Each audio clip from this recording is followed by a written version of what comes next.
ఈరోజు bike బోటా engine oil తీసుకున్నానండి. ఎందుకంటే ఈ బైక్ ఇంజిన్ ఆయిల్ అయిపోయింది కాబట్టి అందుకే వేసుకుని వచ్చానండి. ముందుగా అయితే కింద ఉన్న బోల్టా తీసి మొత్తం ఆ పాత ఆయిల్ మొత్తం కిందికి ఒక బకెట్లోకి వేసానండి. చూడండి ఎలా వస్తుంది కిందికి. ఇంజిన్లో డీజిల్ వాష్ చేయించానండి నేను. చూడండి ఎలా వస్తుందో గలీజ్ మొత్తం అంతాను. ఏమంటే వీడియో తీయలేదండి డీజిల్ పోసేటప్పుడు.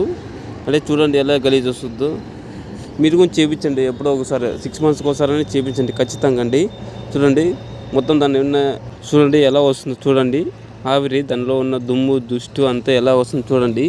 మీరు కూడా చేయించండి ఖచ్చితంగా చేయించండి. ఇంజన్ బాగుంటుంది, అలాగే బండి స్మూత్గా వెళ్తుందండి. మొత్తం ఇంజన్లో ఉన్న మొత్తం ఉంటే డీజిల్ అంతా బయటకు వచ్చే వరకు రన్నింగ్లో పెట్టాలండి బండి. మొత్తం బయటకు వచ్చిన తర్వాత మళ్ళీ ఆ తర్వాత ఇంజన్కి బోల్ట్ వేసి కింద పక్క, అలాగే కొత్త ఆయిల్ తెచ్చాం కదండి ఇంజన్ ఆయిల్, అది వేసామండి. నేను 1.2 లీటర్ తెచ్చానండి.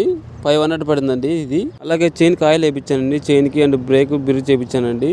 అలాగే స్టాండ్కు ఆయిల్ వేయించానండి. ఆయిల్ వేయించిన వెంటనే ఏమైనా ప్రాబ్లం ఉంటేనే చెక్ చేయించానండి. ఈ బండి పని అంతా శివరాత్రి రోజు చేయించాను ఫ్రెండ్స్. ప్లీజ్ మీకు ఏమాత్రం నా కంటెంట్ నచ్చినా ప్లీజ్ మన ఛానల్ లైక్ చేసి సబ్స్క్రైబ్ చేయండి.